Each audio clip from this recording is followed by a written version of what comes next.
asifiwe. Tunamshukuru Mungu sana kwa siku ya leo na jioni ya leo.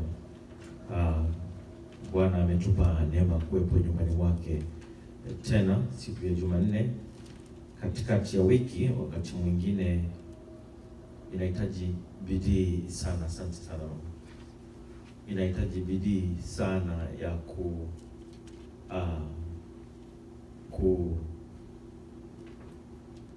kuja nyumbani mwa Bwana. Bwana asifiwe. Amen.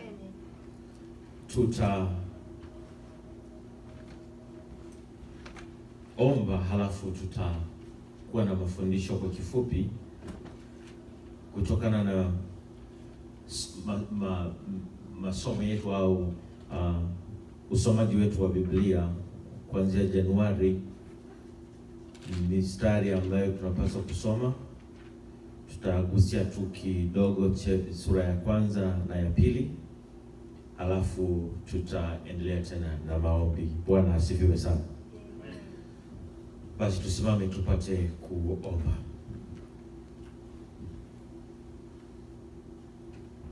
Baba, katika jina la Yesu Kristo, tunasema asante sana kwa jioni ya leo ambayo kwa neema yako umetupa kuifikia. Asante Mtakatifu kwa sababu haikuwa rahisi kufika hapa, kwa sababu kunakuwa na mengi ambayo yanatukamata, lakini tuliweka kusudi ya kwamba wewe ni namba moja kwenye maisha yetu, na kwa neema yako ratiba zikaturuhusu kuwepo nyumbani mwako katika jina la Yesu. Wako wengine wanatamani kuwepo hapa lakini hawawezi kuwepo kwa sababu ya ratiba zao. Kwa neema yako tumefika hapa Bwana. Kukusanyika kwetu ni kwa sababu maandiko yanasema wawili watatu wakikusanyika kwa ajili ya jina langu, wawili au watatu wakikusanyika kwa ajili ya jina langu, na mimi nitakuwepo hapa. Asante kwa sababu Bwana tunajua kwamba unayasikia maombi yetu. Katika jina la Yesu Kristo tumekuja nyumbani mwako na mahitaji mbalimbali na kuhitaji kwa namna tofauti. Kila mmoja mahali hapa na mahitaji ya tofauti, lakini Mungu mwema, wewe unajua mahitaji yetu. Maandiko yanasema kabla hatujaomba wewe unajua. Katika jina la Yesu Kristo Baba Mungu, angalia mahitaji tulionayo, angalia tunayohitaji katika maisha yetu, katika mioyo yetu. Angalia mahitaji ya watoto wetu, angalia mahitaji ya ndoa zetu, angalia mahitaji ya kanisa lako, angalia mahitaji ya afya zetu, angalia mahitaji ya uchumi wetu, angalia mahitaji ya mahusiano yetu, angalia mahitaji ya makazini kwetu. Katika jina la Yesu tunakupa wewe Mungu mtakatifu unayejua kuhitaji kwetu. Wengine makazini wanasumbuliwa, wewe Mungu unajua. Wengine makazini wanasumbuliwa, wewe Mungu umeona. Kwa jina la Yesu, wengine katika mahusiano yetu tunahitaji ufunuo zaidi katika jina la Yesu. Wengine katika afya zetu yamkini kuna magonjwa yanatusubiri hatujui, yamkini kuna magonjwa yameanza ndani yetu hatujui. Kwa jina la Yesu Kristo utatuponya na magonjwa tusiyoyajua katika jina la Yesu. Kwa damu ya Yesu, magonjwa yoyote yanayoanza kupenya ndani yetu katika jina la Yesu tunakukemea. Kwa jina la Yesu tunakukemea, roho ya magonjwa toka ndani yetu, toka katikati yetu katika jina la Yesu, katika jina la Yesu, katika jina la Yesu, katika jina la Yesu. Achilia afya zetu, achilia watoto wetu kwa jina la Yesu, achilia washirika wetu kwa jina la Yesu Kristo. Tuponye Jehova, tuponye Mungu mtakatifu. Wako wale ambao hakika wana magonjwa na wasumbua, wako wengine wanasumbuliwa na magonjwa mbalimbali. Leo hii tunaomba mbele zako Bwana, tunalitia jina lako Mfalme, katika jina la Yesu, katika jina la Yesu. Tuponye na magonjwa, tuponye na magonjwa, waponye walio wagonjwa kwa jina la Yesu Kristo. Yako mambo yamesimama mbele yetu Bwana tusiyoyajua. Wako watu wanatamani kuingia kwenye maisha yetu wakiwa maadui, wako watu wanatafuta kuingia kwenye maisha yetu hatuwajui walivyo. Jehova, tulinde na wasio wenyewe, tulinde na marafiki wasio wenyewe, tulinde na watu wasio wenyewe Bwana. Wanakuja wengine wakipendeza vizuri, tusijue ya kwamba wanakuja kwenye maisha yetu kuleta matatizo, kuleta shida, kuleta magombi. Kwa jina la Yesu tulinde Bwana, tulinde Jehova. Asante Bwana, asante Mfalme wetu, Asante Mungu wetu, tunaliombea kanisa la ANBC Jehova, ANBC Jehova, ANBC Jehova, ANBC Mungu wetu mwema, ANBC Jehova, likumbuke kanisa lako ANBC. Wengi wameokolewa mahali hapa, wengi wamejazwa Roho Mtakatifu mahali hapa, wengine wameponywa mahali hapa, wengine wamejulikana katika madhabahu hii Jehova, lakini leo wamekosa kuwa na adabu, lakini leo wamekosa kuwa na maneno mazuri ya kusema kanisa, lakini leo wamekuwa na maneno ya masengenyo. Katika jina la Yesu, simama na kanisa lako, ukapigane kwa ajili ya kanisa lako, kwa jina la Yesu, kwa damu ya Yesu. Kila anayechimba shimo kuona kanisa linaenda chini, akatumbukie shimo hilo yeye mwenyewe, kwa jina la Yesu, kwa jina la Yesu. Inua kanisa lako, jenga kanisa lako, pigania kanisa lako, pambana na wanaopambana na kanisa hili, kwa jina la Yesu Kristo, kwa damu ya Yesu Kristo. Kila mdomo na kila kinywa kinachozungumza mabaya kwa kanisa hili, kinachonena mabaya kwa kazi yako Jehova, ukakiangalia kinywa kile, ukakiangalia kinywa kile, ukakiangalia kinywa kile, kwa jina la Yesu Kristo. Asante Mungu kwa kuwa ushindi na jambo. Asante kwa kuwa wewe ni mwema kwetu Bwana. Zungumza nasi jioni leo, sema nasi Baba kwa maneno yako haya, ni katika jina la Yesu Kristo. And everybody say amen. Amen. Hallelujah. Glory to Jesus. You may be seated, you may be seated. Katika jina la Yesu, kwa damu ya Yesu, kwa jina la Yesu. Namshukuru Mungu sana kwa ajili ya jioni ya leo. Bwana ametupa kuifikia tena. Kama ninavyosema mara nyingi, hakuna baraka kama kulindwa na Mungu. Na unaweza kama mwanadamu tunaweza tukajisahau, tukachukulia tu kama ni haki yetu. Lakini mpaka pale ambapo ukiona mauti imekukosa, ukiona pale shetani alitamani kumaliza ameshindwa, ndipo hapo unajaribu kuangalia tena kwa upya na kumshukuru Mungu. Bwana asifiwe sana.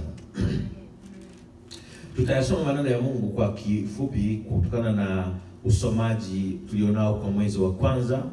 Mwezi wa kwanza tuna kitabu cha Genesis na Exodus kwa mwezi wote huu. Kitabu cha Mwanzo na Kutoka kwa mwezi mzima.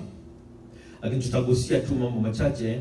Leo ni tarehe 8 na kwa ratiba yetu mpaka tarehe ya kesho 9 tunapaswa kuwa tumesoma mpaka Genesis chapter 20. Mpaka kesho tarehe 9 tunapaswa kuwa tumesoma mpaka Genesis chapter 20. Lakini tumeanza Jumatatu, ninaamini tutasoma kwa kujitahidi kukimbia kidogo. Bwana asifiwe sana. Tutaangalia Genesis, Mwanzo sura ya kwanza. Tutaigusa tu kidogo maana tunaijua wengi, tumeisoma kwa muda mrefu sana. Hapo mwanzo kulikuwa neno, yote tunafahamu, lakini tutaanza sura ya kwanza. Inasema hapo mwanzo Bwana Mungu aliziumba mbingu na nchi. Kwa Kiingereza tutasoma katika jina la Yesu. Ni video tu, sio Facebook live. Sura ya kwanza mstari wa kwanza inasema, in the beginning God created the heavens and the earth. Unaona inasema the heavens, si ndio? Haisemi the heaven. Manake kuna mbingu zaidi ya moja. Bwana asifiwe sana. Amen. Na kwa sababu ya muda wetu tuendelee kusoma, halafu tutaweza kuyagusia mambo machache tu hapo kwa sababu ya muda. Asante sana kwa kutupatia kwenye screen. In the beginning God created the heavens and the earth. Mstari wa pili, the earth was without form and void, and darkness was on the face of the deep, and the Spirit of God was hovering over the face of the waters. Ngoja nirudie tena hapo. The earth was without form. Kiswahili sema nayo nchi ilikuwa ukiwa. Without form ni maana kidogo tofauti na ukiwa. Tutaendelea kuangalia. Anasema and void. Sasa ukiwa, sijui pale kwenye Kiswahili wanamaanisha nini kusema ukiwa na utupu. Lakini without form ni iliyokuwa haijapangilika. Ndio maana ukiweza kuwa na neema ya kusoma Kiingereza na Kiswahili, unaweza kupata maana bora zaidi. Ukasoma Kiingereza utakuta kuna maana zaidi. Anasema na giza lilikuwa juu ya uso wa vilindi vya maji. Kiingereza, and darkness was on the face of the deep, and the Spirit of God was hovering over the face of the waters. Sasa kuna kujifunza Biblia kwa kusoma kama ilivyo na kuweza kueleza kama inavyosema, lakini pia katika kuisoma ni muhimu sana kuweza kuona ndani yake kuna ufunuo gani tunaoupata. Na hapo ndipo muhimu sana. Ufunuo unaokuwepo kwenye maandiko au maneno tunayosoma.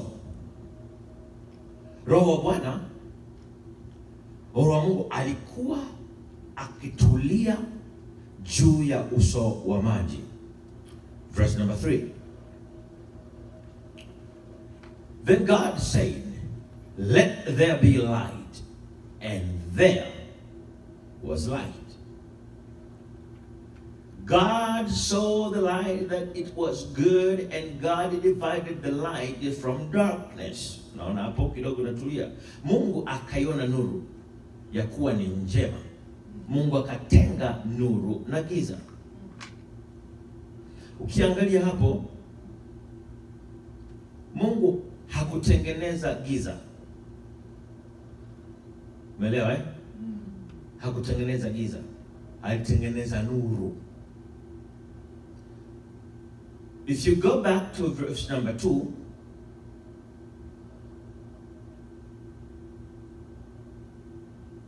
the earth was without form and void, and darkness was on the face of the deep.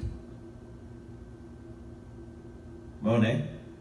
Kwa hiyo tayari kule mwanzoni alipoumba mbingu na nchi, giza lilianza kwanza. Na giza hakulitamkia. Alipoumba tulianza giza. Mungu atusaidie sana. Lakini kabidi arudi tena aumbe nuru. Naelewa pale? Katika mafunuo, watu wengi tunapoanza, Mungu anapokuwa ametupa neema ya kuzaliwa kama watoto. Maandiko yanasema hivi, mlee mtoto wako, nasema train up a child in a way he should go. So when he is a grown up, he shall not depart. He will not depart from it. Mlee mtoto katika njia impasayo, hata atakapokuwa mtu mzima hataiacha. Katika utoto kuna ujinga mwingi sana, ndipo giza liliko. Amen. Kwa hiyo tunajikuta tunazaliwa hatuna ufahamu, na usipopata wazazi wa kuweza kukuelimisha mambo ya Mungu, utaendelea kukua na giza. Tunawashangaa watu leo, anaweza anakushangaa wewe unakuamua kuwa mlokole. Anakushangaa wewe unakwenda kanisani katikati ya wiki. Yaani kuna watu mnajua katikati ya wiki hawaendi kanisani kabisa. Tena hata asikii kwamba kuna umuhimu wa kwenda kanisani. Ni nini? Ni giza ambalo tunazaliwa nalo.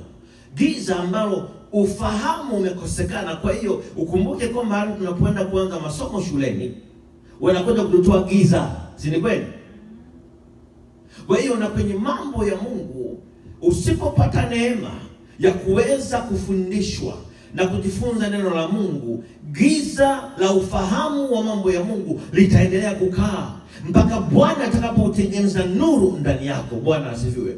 Nuru haitengenezeke mpaka Yesu kwanza amepata maisha kwenye maisha yetu. Bwana asifiwe. Yesu amepata moyo wetu. Yesu anapoingia kwenye maisha yetu, giza ndio nuru imetengenezeka, na nuru inaanza kutenganisha giza na nuru. Bwana asifiwe sana. Verse number 5. Kwa hiyo God called the light a day, and the darkness he called night. Naona hapo ndipo hapo Bwana alipoweza kutenganisha siku ambayo ni mchana na usiku ambapo ni giza. Bwana asifiwe. Bwana asifiwe. So the evening and the morning were the first day. Siku ya kwanza ikawa imeenda hivyo. Then God said, let there be firmament in the midst of the waters, and let it divide the waters from the waters. Let's go back again. Sorry. Mungu akasema, na liwe anga katikati ya maji. Ujiulize, anga katikati ya maji.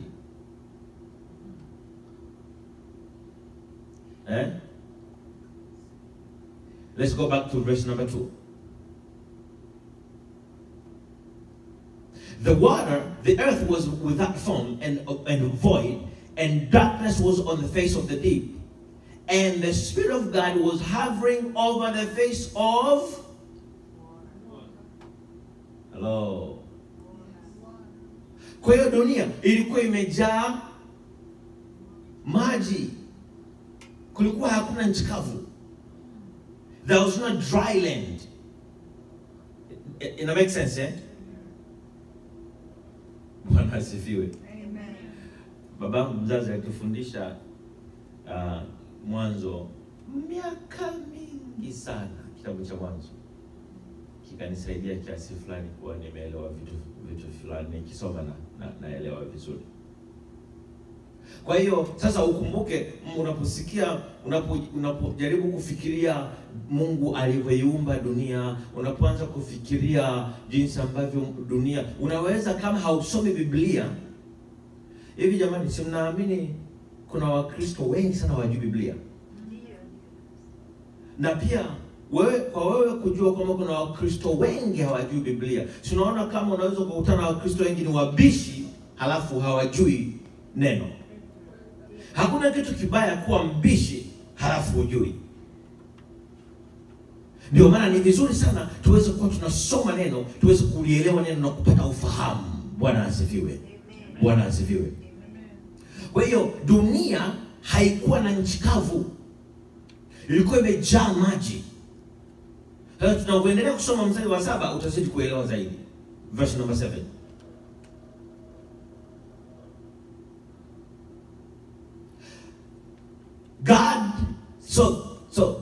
God made the firmament and divided the waters which were under the firmament from the waters which were above the firmament, and it was so. Mungu akalifanya anga, akatenga yale maji yaliyo juu ya anga na yale maji yaliyo chini ya anga, ikawa hivyo. Kukawa na maji juu na maji chini.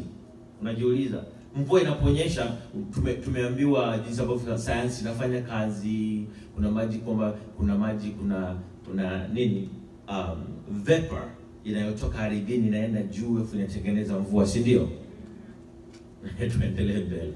Lakini hapo unaona kuna maji yalikuwa juu na mengine chini, akatengeneza anga katikati. Turudie tena, Mungu akalifanya anga, akayatenga yale maji yaliyo juu ya anga na yale maji yaliyo chini ya anga, ikawa hivyo. Verse number 8. Mungu akaliita lile anga mbingu. Ikawa jioni, ikawa asubuhi, siku ya pili. Verse number 9. Mungu akasema, maji yaliyo chini ya mbingu na yakusanyike mahali pamoja ili pakavu paonekane, ikawa hivyo. Kwa hiyo maji yakawa yamejaa kwenye ardhi yote. Mungu akawa anataka pawe kuna mahali ambapo kuna nchi kavu. Akayaamuru maji yajikusanye sehemu moja moja, yaache mahali pakavu. Alipotamka, maji yakamove. mpaka pale alipoona mwenyewe Mungu imempendeza akasema basi. Maji akasimama. Bahari unayoiona leo ni Mungu alitengeneza. Na hapo ndipo ilitengenezeka. Maziwa unayoona leo, sijui na mito, vyote vilitengenezeka hapa kwenye huu mstari. Bwana asifiwe. Si unaelewa? Inakusaidia, si ndio? Wangapi ulikuwa unajua haya kabla sijaelezea? Wangapi leo umepata kama kuna mwanga fulani hivi kwa kuelewa Mungu alivyofanya mwanzoni? Wote Mungu akubariki sana. Kwa hiyo Mungu akasema maji yaliyo chini ya mbingu na yakusanyike mahali pamoja, ili pakavu ambapo Elder Gladys anajenga nyumba paonekane. Haleluya. Haleluya. Nyumba ya Elder Gladys inakuja. Amen. Ikawa hivyo. Verse number 10. Verse number 10. Mungu akapaita pale pakavu nchi, na makusanyiko ya maji akayaita bahari. Mungu akaona ya kuwa ni vyema. And God saw that it was good. Verse number 11. Mungu akasema nchi na itoe majani, mche utoao mbegu, na mti wa matunda uzao matunda kwa jinsi yake, ambao mbegu zake zimo ndani yake juu ya nchi. Ikawa hivyo. Verse number 12. Nchi katoa majani, mche utoao mbegu kwa jinsi yake, na mti uzao matunda ambao mbegu zake zimo ndani yake kwa jinsi yake. Mungu akaona ya kuwa ni vyema. 13. Ikawa jioni, ikawa asubuhi, siku ya tatu. 14.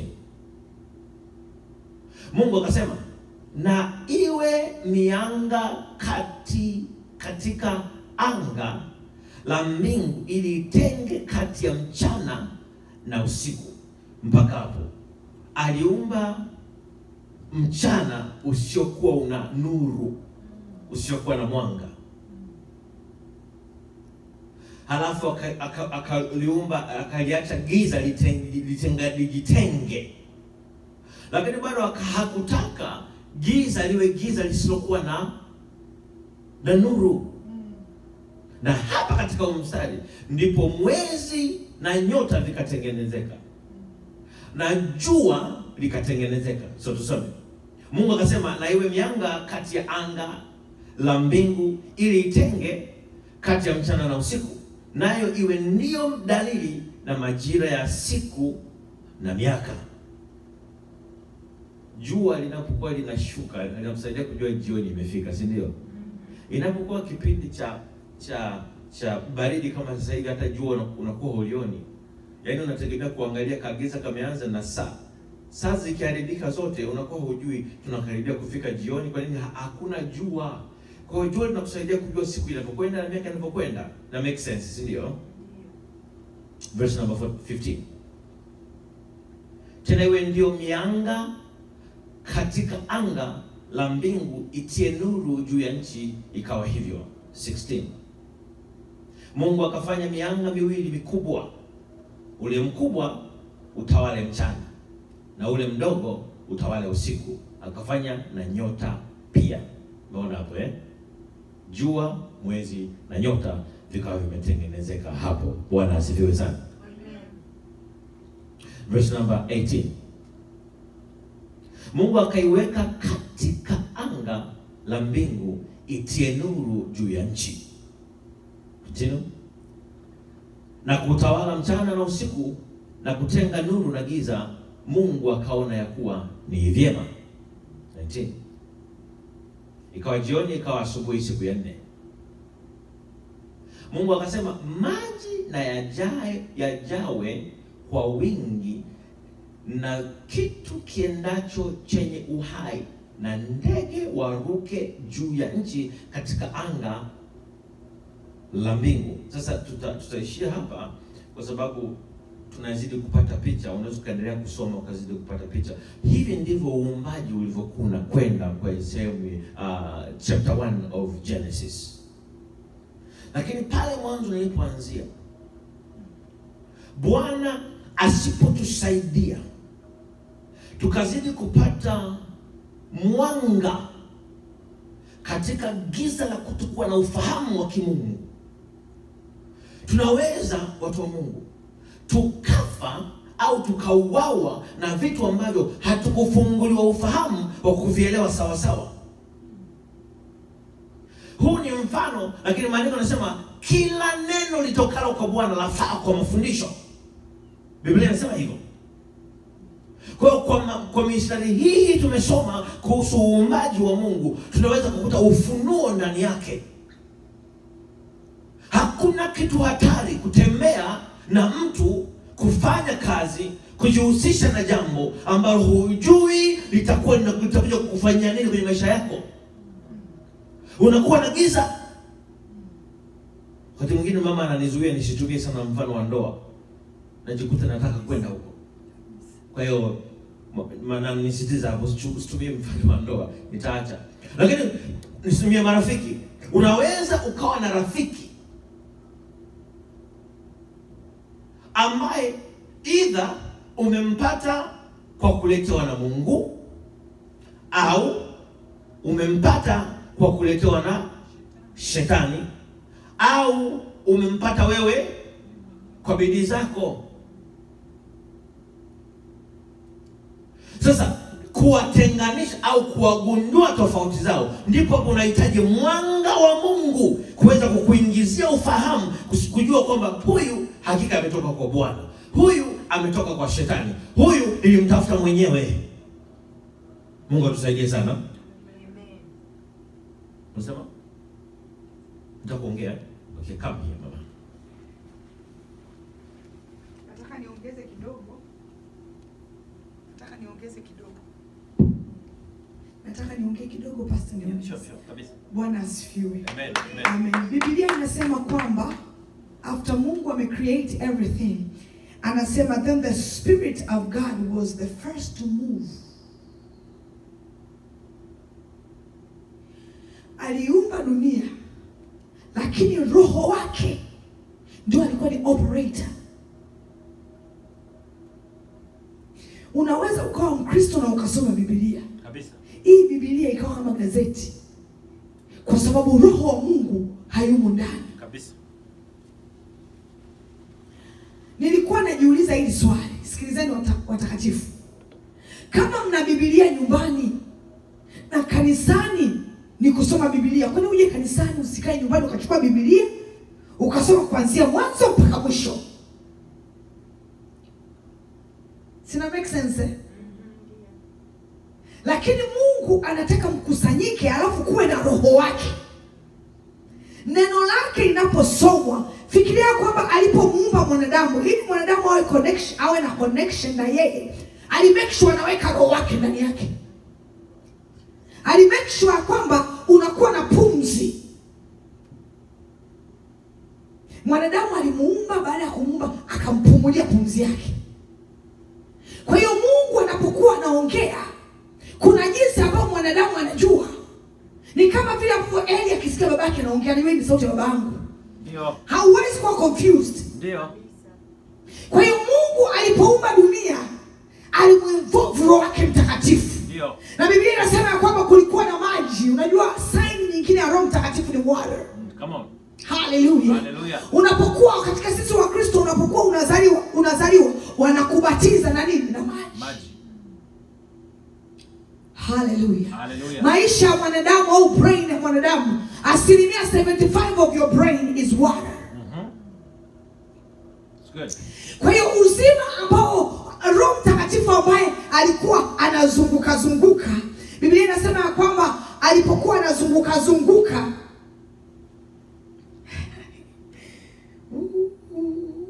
That's good. My translation inasema kwamba the Spirit of God was the first to move. Unapokuwa unasoma Biblia, Biblia haikwambii umuoe nani. Au Biblia haikwambii kwamba ukizaa mtoto umuite nani. Lakini ukisoma Biblia, unapotaka kufanya maamuzi, Roho Mtakatifu anaanza kupull verses. Ndio maana Prophet Jeremiah anasema, and the word of the Lord came unto me. Come on. Maana yake your spirit ina pull the word of God. Ezekiel alipokuwa ameona mifupa mifupa iko tu pale, Bwana akasema tunamwambia iambie mifupa iishi. Ndio. Yeye akasema lakini wewe unaweza ukaiambia. Akasema hapana, wewe iambie mifupa iishi. Unaiambiaje mifupa iishi? Lazima kuwe na yule aliyeumba. Bwana asifiwe. Mifupa, ili unaponena kuwe na nguvu, ili mifupa iwe na uzima. Kwa hiyo tunaona kila ambacho Mungu alikimove duniani, hakumweka Roho wake Mtakatifu pembeni. Mungu ana utatu mtakatifu na shetani ana utatu mchafu. Katika Mungu kuna Mungu Baba, katika shetani kuna shetani mwenyewe. Katika Bwana kuna Roho Mtakatifu. Katika shetani roho wake yule wa katikati ni mpinga Kristo, the spirit of antichrist. So we see even shetani akitaka kufanya mambo, he has to use a spirit. Akitaka kucontrol, lazima kuweke mapepo kwa. Au anapata yani controlling yake ni unajua, yes, nasikia vitu vingi. Ngoja nikae pale nipashe kukaa. Alafu Yesu kwa Kristo, kwa shetani ni yule nabii wa uongo. Kwa hiyo ili shetani aweze kumdeceive mtu wake, au ili shetani aweze kumdanganya Mkristo anapokuwa amekwenda kwa psychic na yeye anafikiri kwamba yule ni nabii, inakuwa hivi. Mimi na wewe tunapoishi duniani, kuna spirits zinatuchunguza. Kuna malaika wanatulinda. Zile spirits zinazotuchunguza zinajua weaknesses zetu, zinajua shida ya mababu na mababu zetu, zinajua mazingira yako very well. Kwa hiyo unapokwenda kwa mganga au kwa psychic anachofanya ni kupull familiar spirit that are around, ambazo zinakusurround wewe. Zitampa kila information yako. Kwa hiyo kwa sababu sisi wa Kristo tusipojua Roho Mtakatifu anavyoperate, that another spirit ikioperate tunafikiri ni Mungu. Kwa hiyo inaanza kukuambia vitu kama ni Mungu anakuambia.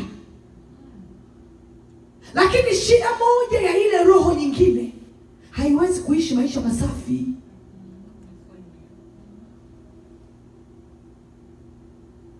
Ile nyingine haiwezi kuishi maisha matakatifu.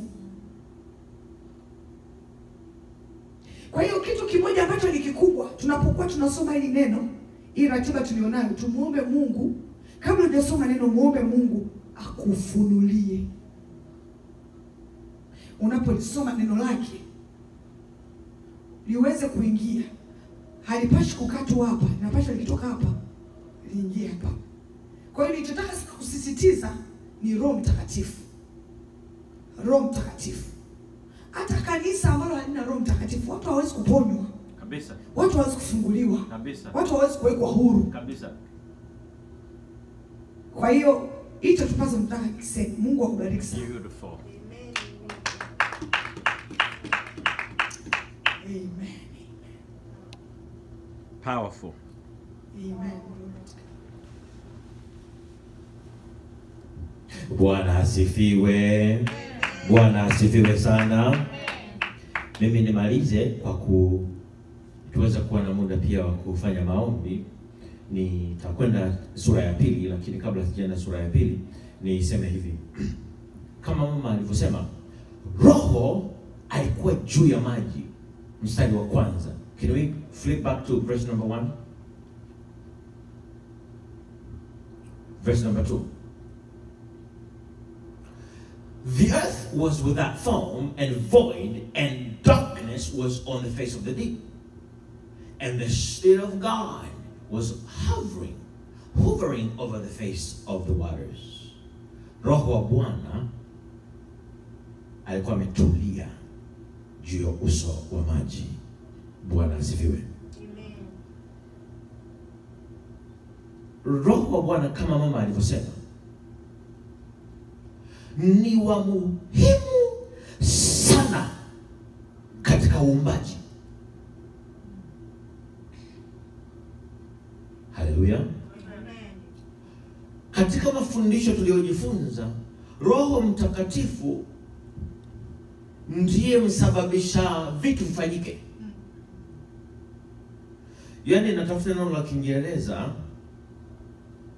ni kama yeye ndiye Mungu anaposema, Roho Mtakatifu ana move kama engine labda. Kwa hiyo Roho tayari alikuwa juu ya maji wakati Bwana anaiumba dunia, na Roho Mtakatifu alikuwa wa muhimu sana katika uumbaji mzima uliokuwa unafanyika. Bwana asifiwe. Hata leo ndugu zangu wa Kristo, ili tuweze kujengeka na kuwa formed, dunia ilikuwa haina form. It was without form. Ili tuweze kuwa na form ya kimungu, tuweze kuwa na kufanana na Mungu, lazima Roho Mtakatifu ahusike katika kutengenezwa kwetu. Tukishindwa kujua umuhimu wa Roho Mtakatifu kwenye maisha yetu, tutashangaa mwaka unaenda, mwaka unarudi, mwaka wa pili, mwaka wa tatu, tuko vile vile. Na ndio shida ambayo makanisa mengi yanapita, au Wakristo wengi wanapita, kwa sababu hatujapata msisitizo wa umuhimu wa Roho Mtakatifu, na namna ambavyo ndiye pekee anayeweza kutusaidia kupata nuru ya Mungu, kupata nuru ya ufahamu, kujengeka upya, kujengeka kama vile Mungu anavyotaka tuwe. Mungu atusaidie sana.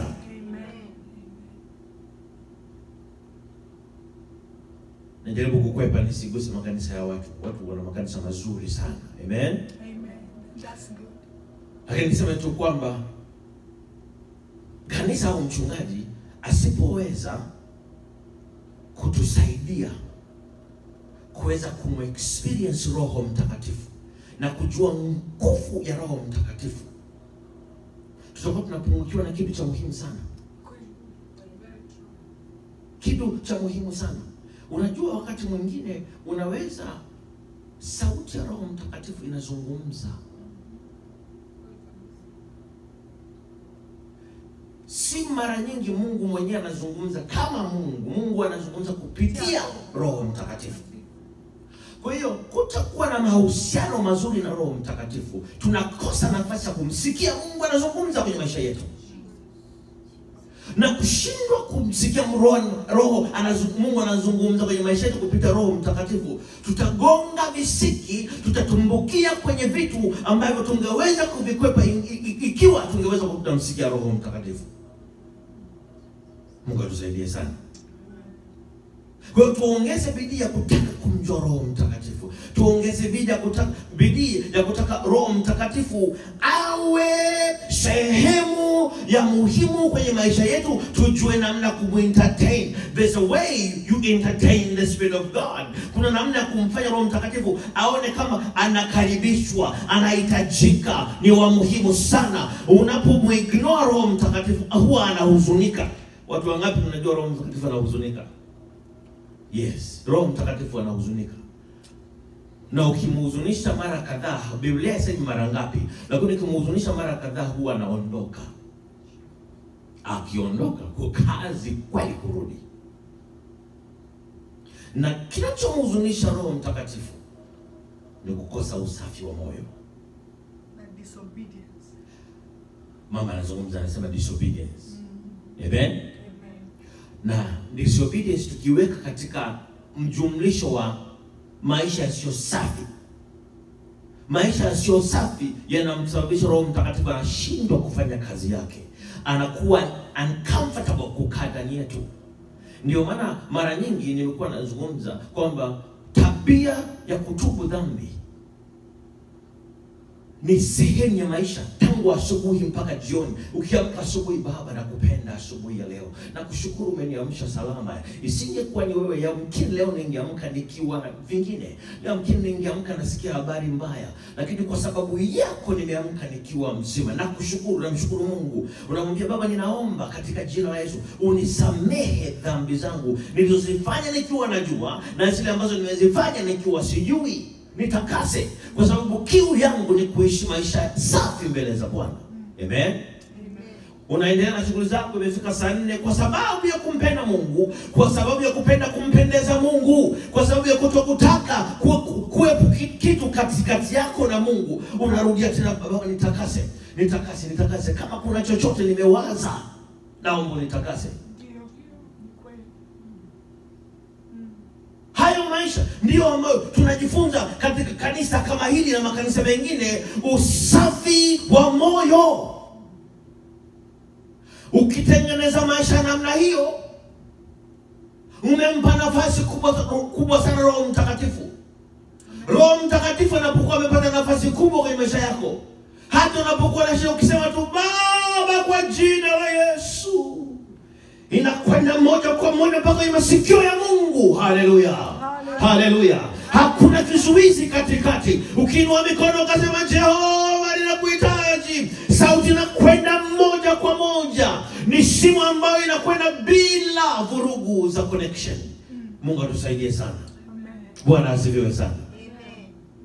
Kwa maneno hayo machache niende chapter 2, sura ya 2 kwa kifupi sana, alafu tuende kwenye kipindi chetu cha maombi. Chapter number 2.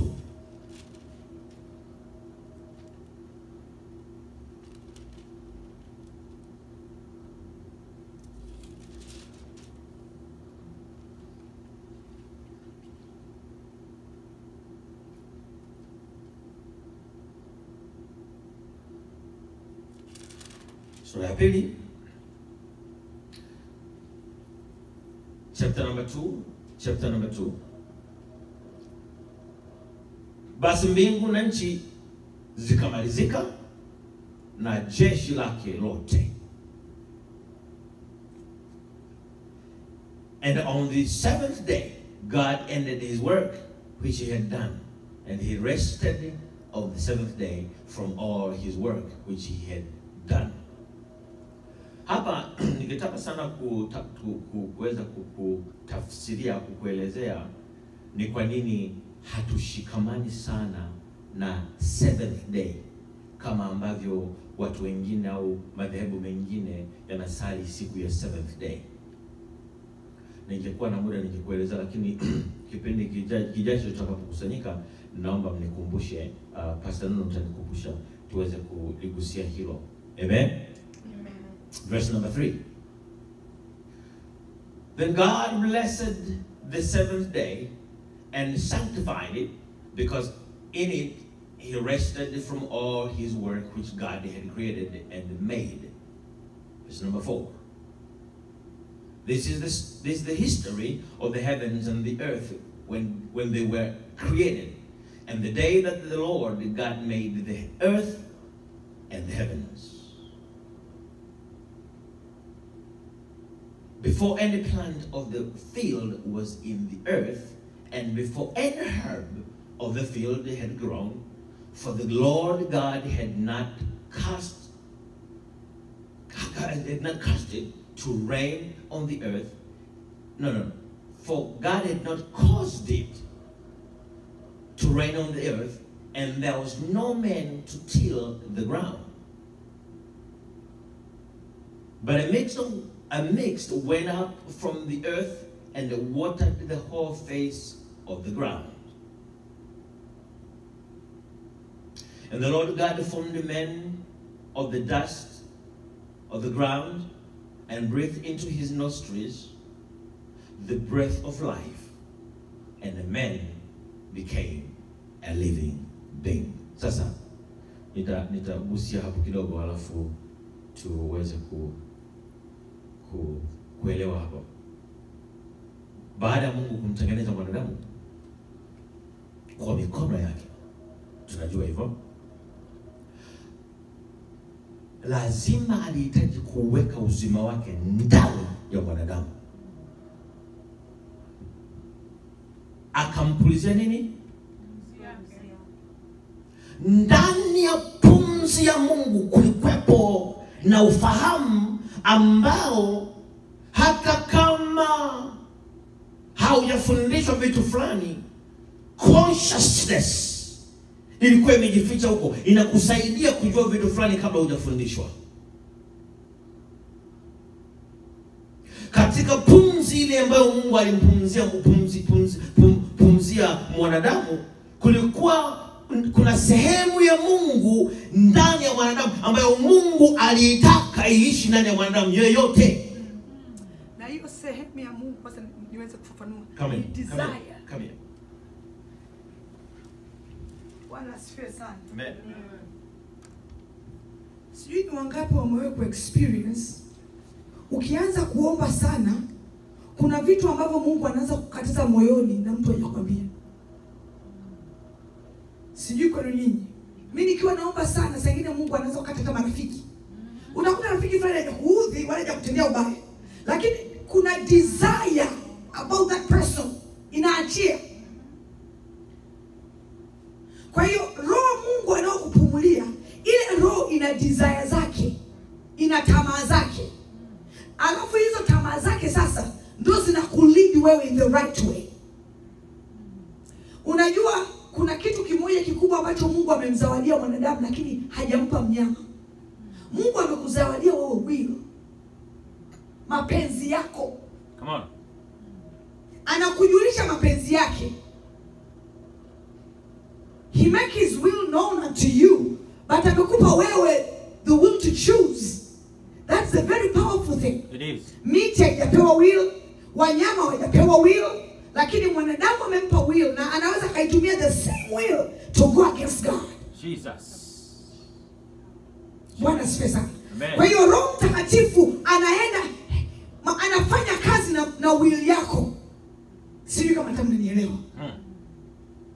Unasoma Biblia, unajua Mungu anataka nini?